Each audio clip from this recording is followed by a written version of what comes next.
In this, our 22nd lecture, we continue our exploration of the life lessons that we gain from the great books, and in this section we are concentrating on the theme of adventure. The adventure that is our life, and how we choose to live that adventure by great patterns that we might follow. And no literary form is more attuned to adventure than the epic poem. An epic poem, it means simply a long narrative poem. The Iliad is the great example of an epic poem, some 15,693 lines long. But many cultures have epic poems. The Arabs have marvelous epic poetry, and the Arabs would sing their poetry of heroic deeds of the past as they rode into battle alongside Lawrence of Arabia. Magnificent epics from Persia, magnificent epics from the Turks, magnificent epics from the Mongols. And as Genghis Khan's army rode into battle, they sang epic poems. They deal almost always with war, suffering, death, the fate that all men and women share, that they are going to die, but how you obtain glory as you live that life. And again, the epic hero affirms with Achilles that it is better to have a short life filled with glory than a long life filled with meaningless actions and meaningless tasks. The epic poem that was the Iliad, and that was the Odyssey, reflected the heroic values of Greece in the age of Mycenae, the Bronze Age of Greece. And the epic poems of the Middle Ages, like the Song of Roland, which we discussed in our last lecture, and like the Nibelungenlied that we discuss in this lecture, are the summation of the values of the knightly groups and their fair ladies of the Middle Ages. The Middle Ages, it's a term worth defining. I think it really begins in 312 A.D. when Constantine converted to Christianity, because Christianity is the dominant theme of the Middle Ages in Western Europe, as in Russia. When he moved his capital to Constantinople in 324, that too was part of the Middle Ages, and it's a period that lasts all the way down to the fall of that great city in 1453, and not long afterwards the opening up of the New World through Columbus. So from Constantine to the fall of Constantinople, that's the Middle Ages. Its architectural form is best summarized by the Gothic architecture of France and England and Germany, these soaring statements of the love of God. For Christianity dominates the Middle Ages. It is truly the age of faith, when from the highest emperor on his throne to the lowliest peasant in the field, men and women live in fear of the eternal soul, and their values are those of Christianity, both salvation and charity towards others. Knighthood, too, is part of the values of the Middle Ages, and the institutions of knighthood and feudalism arose out of the collapsing of the Roman Empire. The collapse of a professional army, the need for local people to have protection, and thus the rise of a class of mounted warriors. The feudal system, to be sure that the king of the land always had enough of these mounted warriors, and no peasant could stand before them. So knightly values, Christianity, and the combination of it in romantic love. The love of a knight for his lady, the passion that they held, but somehow seen as an earthly statement of the deeper love of God for the whole of the human race. So courtly love, knightly valor, and honor, those lay at the heart of the epic poetry of the Middle Ages. In general, epic poetry is about honor, and then the Iliad is all about the honor of Achilles and how it had been outraged. But Homer, as he lived his long life and prepared to compose the Odyssey, had come to understand that honor is a very expensive commodity. And Odysseus, while a man with honor, knows when to put aside his honor for practicality. Roland did not understand that, and he meets his death in the pursuit of honor. And so the Nibelungenlied as well is a poem all about honor and vengeance and murder that comes out of the desire to maintain your honor. The Nibelungs, they are a race of giants that lived along the Rhine River. And the poem begins with their defeat and annihilation by the gallant knight Siegfried. Siegfried of Xanten. It had been a Roman city. You can still visit it. It's a small provincial German town now along the Rhine River, and he is Siegfried, king of the Netherlands, the most gallant knight ever beheld, a mighty warrior, handsome, a magnificent singer. And on one of his knightly deeds, because that is part of chivalry and knighthood, is to always go in searching of adventure. He has plenty of wealth at home, plenty of women to amuse him at home, but he wants to go in search of true adventure. And he comes upon these Nibelungs and all this treasure that they have. They're along the Rhine River, and they're in a quarrel. How to divide up this money, this gold, all of these precious stones. And they say, you're Siegfried, the famous king from the Netherlands. We know how honest you are and fair and just. Please divide it up for us. But as he's dividing it up, you should never undertake somebody else's finances. It's just pure trouble. They get mad, and he has to kill them all. Kills 700 of them, kills their king, and he even has to take the dwarf, Albrecht, who is the most powerful of all the warriors, and crush him. But he lets Albrecht live, and Albrecht becomes his guardian, guarding the treasure of the Nibelungs for Siegfried, and gives Siegfried, as homage due to his new lord, a cloak that makes Siegfried invisible. Because you've got to understand that magic, too, is part of the world of the Middle Ages. And so Siegfried, with his cloak of invisibility, goes searching again for more adventures. And he has decided that he should take a wife. But it can't just be any ordinary noblewoman. It has got to be the most beautiful woman in the world. And she is reputed to be Kriemhild. Kriemhild, the sister of the King Gunther, who rules in the city of Worms in Germany, ruler among the Burgundian tribe. And she is the fairest lady in the whole world, Siegfried is told, so he rides there. And as he rides into the beautiful castle city of Worms, the banners all flying high, his armor bedecked in gold, Kriemhild looks out of her window, her balcony, and says, "Who is that magnificent knight?" And by her side is her advisor, Hagen von Tronken. And Hagen tells her, that must be Siegfried. He is the one who defeated the Nibelungs. He is the wealthiest man in the world. He is the bravest knight in the world, and seems to me he may be the most handsome. She says, oh, I wish I had made a promise never to marry.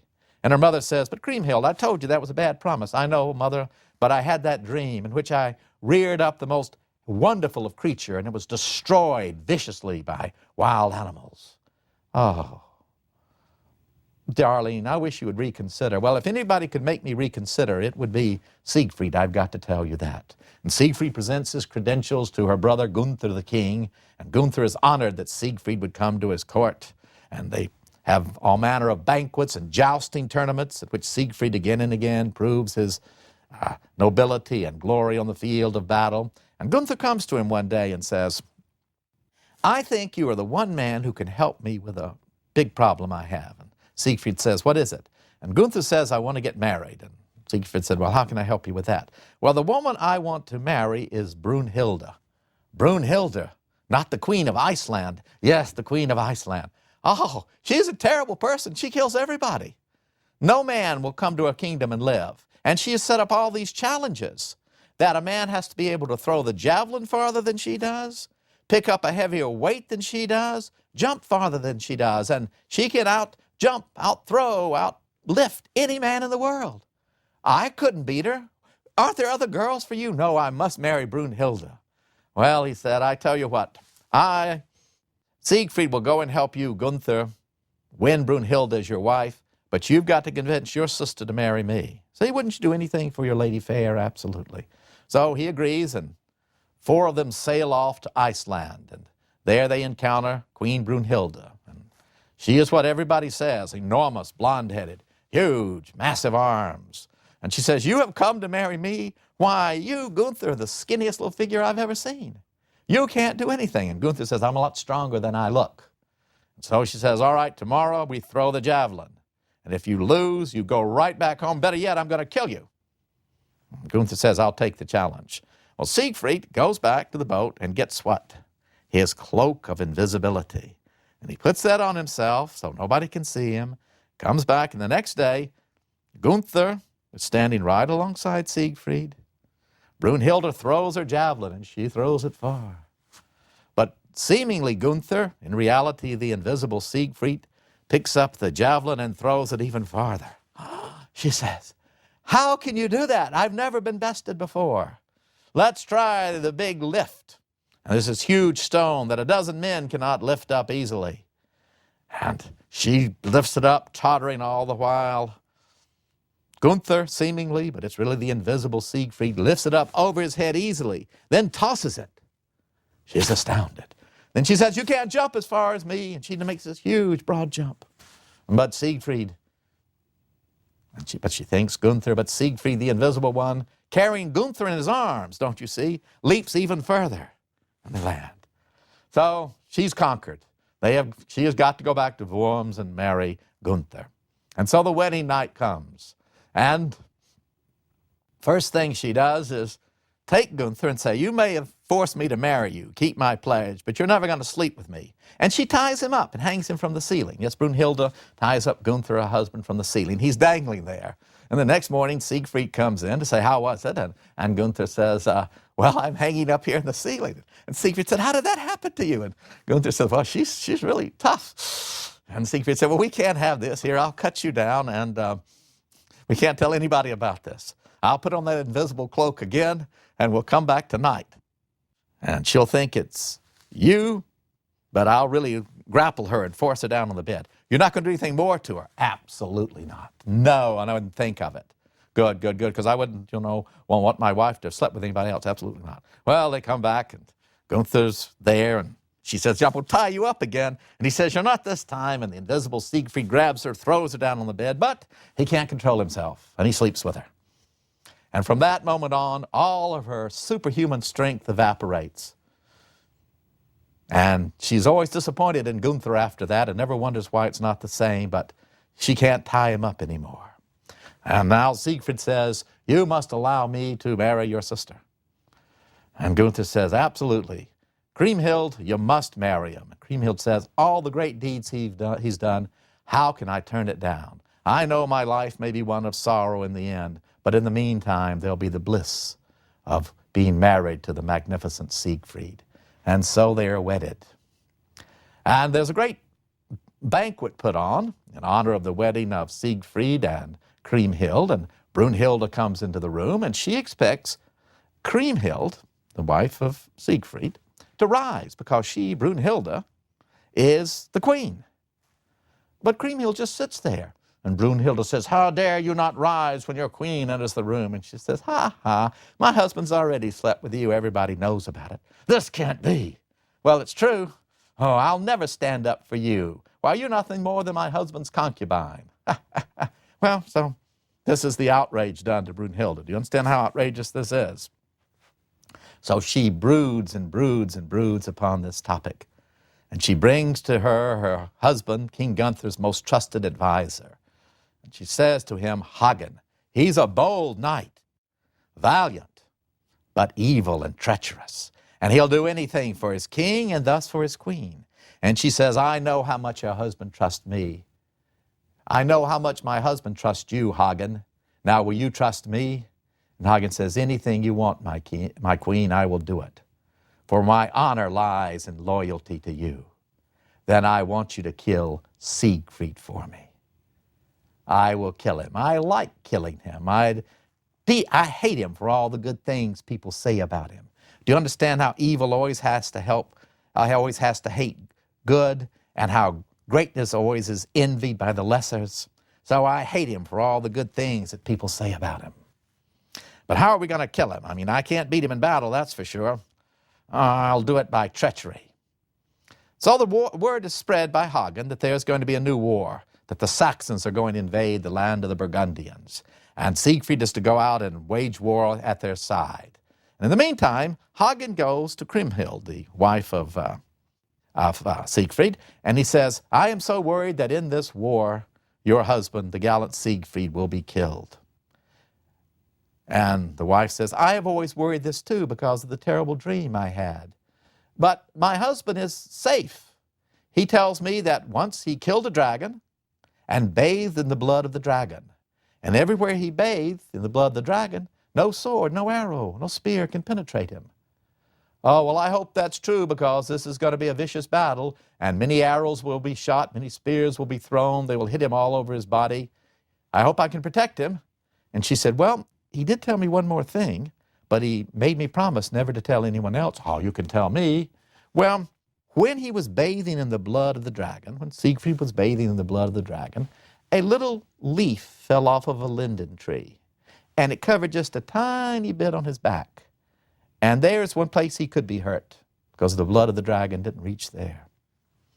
So they go off, and they have a mighty hunt before they will go off to battle, and they're hunting all through the forest, and they slay all manner of animals, and they're cut up and roasted up for the delight of these noble knights.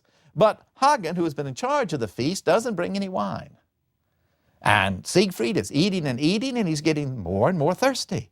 And he said, where's the wine? And Hagen said, you know, there's been a change in the catering service, and they took the wine to a wrong place. But I know where there's a stream with fresh water, if that will hold you just for a while.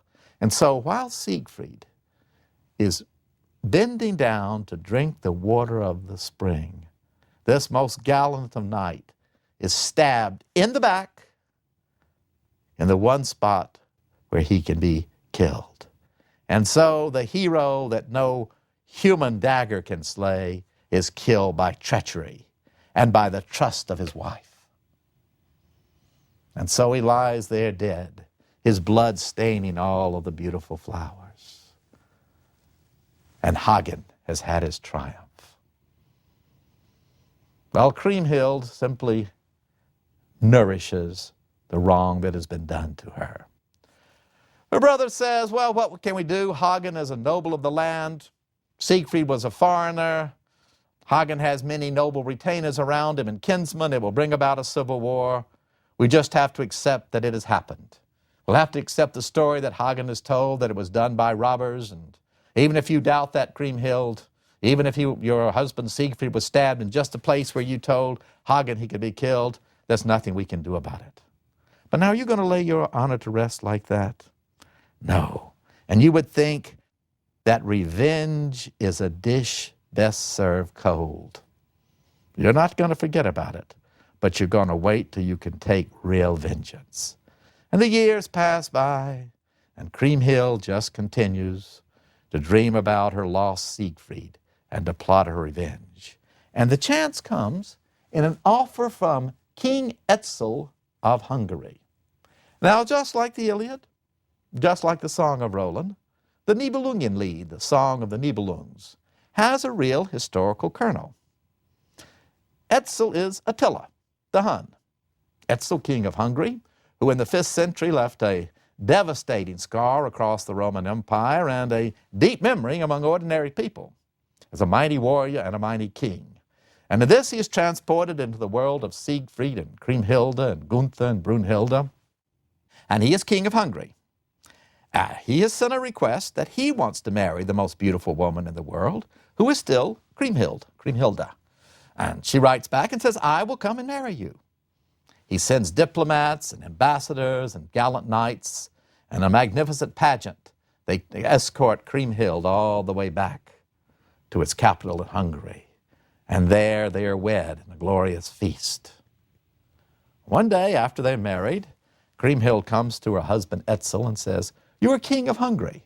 I live in all this glorious wealth. I would like my brothers to come and see. And I'd like to for them to bring with them other gallant knights. And we'll have a magnificent banquet. They will see how you are the most powerful king in all the world, dear Etzel.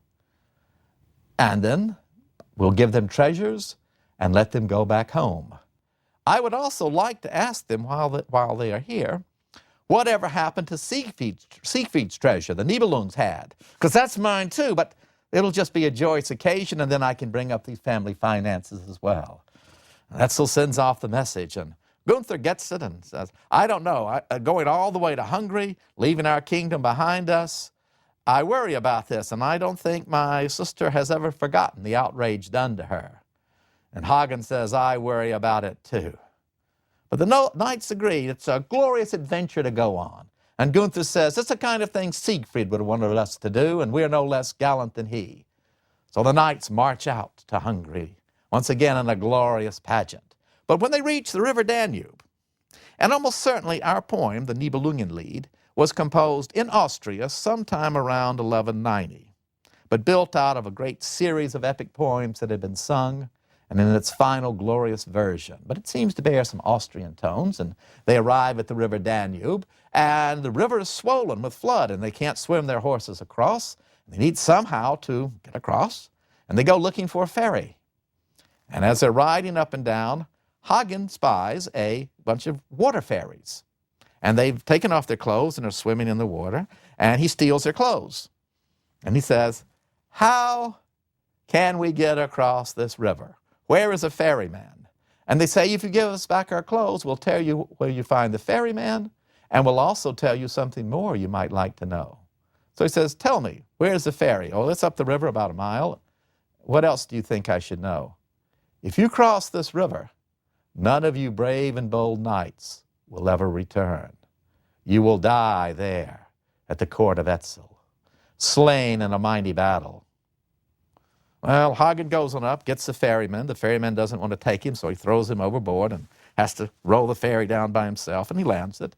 And he goes and says, "I just met with some water fairies, and they told me that we were all going to die. They said only this monk here will survive." "Huh. Well, we're all going to die, huh?" "Yeah. Well, let's do it anyway. Let's do it. It'll leave a song for others to sing about." Now, isn't that glory and honor? We'd be dishonored if we went back now. So let us cross. Maybe we can change fate. Let's throw the monk in and drown him. See, if he's drowned, he's the one who's supposed to live. Maybe that'll change fate. But the monk is a strong swimmer. He swims away and runs away, so they have to cross. Now they know they're going to die. But on they go, and they are greeted there at the court of Etzel with wonderful foods. Glorious robes are given them. Brunhilde, long since forgotten, and Kriemhild kisses Gunther on the cheek, her pale blue eyes looking hate at him, but her smile saying, "I love you." Kisses her other brothers, even kisses Hagen. "I have now been so successful," she says, "I can forget everything." Hagen's worried. He doesn't believe her. They feast, and then the next day she comes to Hagen and her brother and says, Kriemhilde does, "Where is my treasure? What did you do with the treasure of the Nibelung that belonged to my husband?" And Hagen said, "I knew no good would ever come of it. I had it sunk in the Rhine River, and there it will stay till I need it. And if I don't get it, no one will ever enjoy the treasure of the Nibelungs." There. She said, well, you shouldn't have done that. And now I'm going to tell you. I'm going to see to it that every one of you dies here. And I have the knights of Etzel sworn to strike you dead.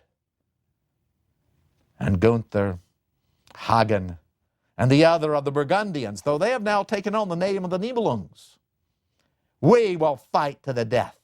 And so the battle begins there in the hallway. And Etzel tries to calm his wife down. He says, "These are gallant knights. They've come here at our invitation. It would be a dishonor to me to have them fight like this." But the battle rages on and on and on, and all through that bloody day, sword clashes against sword, as the Burgundian, the Nibelungs, fight against the men of Etzel, these brave Hungarian knights, and German knights fighting at their side, and knights from as far away as the steppes of Russia. And back and forth they fight. Volker, one of the Nibelungs, using his great minstrel's fiddle to smash in heads. Gunther proving himself a worthy warrior. And back and forth they fight and kill until finally all the knights that have been sent against the Nibelungs, the Burgundians, by Queen Kriemhild have been killed.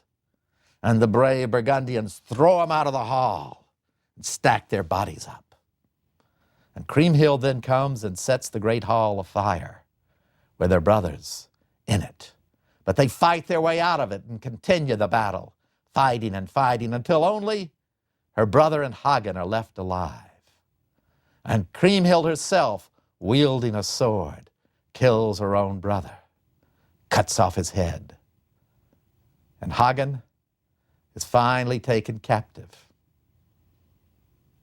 And even under the threat of death, This valiant warrior, evil but brave, refuses to divulge where the Nibelungen treasure lies.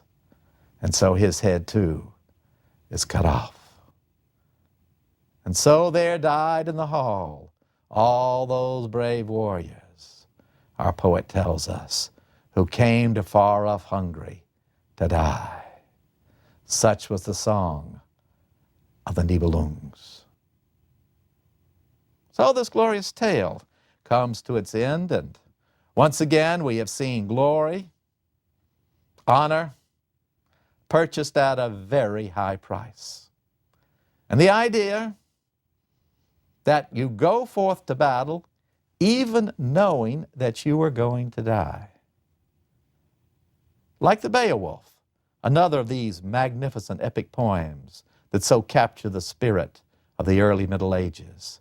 This hero, there in far-off Denmark and Sweden, he goes to the court of Hrothgar, knowing a terrible dragon is there, a demon, and slays it, comes back to give peace to his people, but in old age knows he must go forth to one more battle and knows that he will die in the course of it, just like the Nibelungs going to their death. The heroic code of honor. It's something very alien in our own age. Very few of us can afford honor, and I often think that when somebody tells me that this person is an honorable person, that I know I'm going to be treacherously dealt with. Can't afford honor. Can you afford honor when you go to get your tag? Can you stand on your outraged honor? No. Can you do it in dealing with any bureaucrats? In fact, a bureaucratic society is the very death of honor. No bureaucrat can have honor. They must deal with rules and regulations. How many bureaucrats do you find in the Iliad? How many do you find in the Song of the Nibelungs? Does Charlemagne check with his budget office before he launches his assault that leads to the glorious victory? Absolutely not. Money, rules, regulations, they mean nothing in the face of true honor. Honor. It's a term that once played a great role in our country. Think of our Declaration of Independence. It concludes, we pledge our lives, our fortunes, and our sacred honor. Lives, important. Your fortune, it's important. But the only word that gets a qualifying adjective, the adjective of sacred, is honor. Button Gwinnett, one of the signers of the Declaration of Independence, would die in a duel with the military governor of Georgia over a question of honor. Honor is the very soul of the idea of the duel. You say something to me that is so offensive, such an affront to my reputation for courage, justice, integrity, it can only be wiped away by blood. I slap you. You respond. We meet out under the oak trees with pistols for two and coffee for one, because one of us will be dead before the morning sun is very high. Are our own equivalent of the Song of Roland, or the Nibelungenlied, the story of the Alamo. What is that but 150 men, like the Knights of Roland, engaged in a struggle over values? Would that fair land of Tejas be Spanish, under the rule of the despot, the Mexican dictator Santa Anna, or would it be part of an empire of liberty? And as the bombardment began, more than several thousand Mexican troops surrounding them, the commander, William Travis, appealed to this same age when he sent forth his letter saying, "We will do all that honor requires." Robert E. Lee said he would wish no other flag than the Stars and Stripes. He wished no other anthem than Hail Columbia. He wished no other country than the United States. There is nothing, Lee said, I would not give up except honor. And the whole South felt somehow the election of Lincoln had been a dishonor to them. When it was all over, our Civil War, our epic struggle, 623,026 men dead. Mark Twain said, you know whose fault all of this is? It's not Lincoln, it's not Davis, it's not Lee, it's Sir Walter Scott and all those foolish novels he wrote about chivalry, honor, and gallantry.